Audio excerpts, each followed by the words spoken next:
All right, we are on chapter 8. And I remember Joe just went to sleep and he's going to see what happens when he wakes up.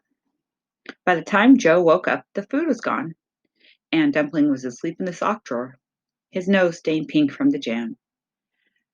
Joe tiptoed around his room, getting ready for school. He was hoping he might actually be able to sneak off without Dumpling today, but as he picked up his bag to leave, the hamster opened one beady red eye and squeaked, "Is it time to go?" Joe frowned.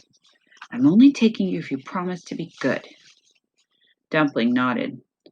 "I promise. Are you sure your plan will work?" "Of course," said Joe confidently, but he wasn't sure at all. He still hadn't worked out what he was actually going to say when he got to Oliver's house. After a boring math class which Dumpling spent swinging off the edge of Joe's desk by two paws, chewing a pen cap, they went inside at recess to track down Oliver. They found him on the far side of the playground. He was kicking a ball with Toby and two other friends. "Hey, Oliver," Joe called. Oliver waved. "Hi, Joe." "Listen, I've been thinking about what you said yesterday about Dumpling's weight loss," said Joe. Oliver nodded and his smile faded. "Well, I've been reading hamster books for my school project, and I found a chapter on health problems," Joe continued.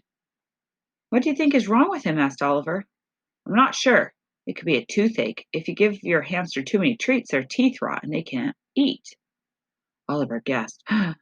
"Will he die?" "I'm dead already," growled Dumpling. There's Oliver and Joe having a conversation and Toby playing soccer, and Dumpling in Joe's pocket.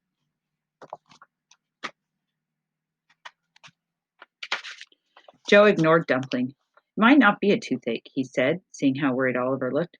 "So I was thinking Toby's going to your house today, isn't he? Well, maybe I could tag along and take a look."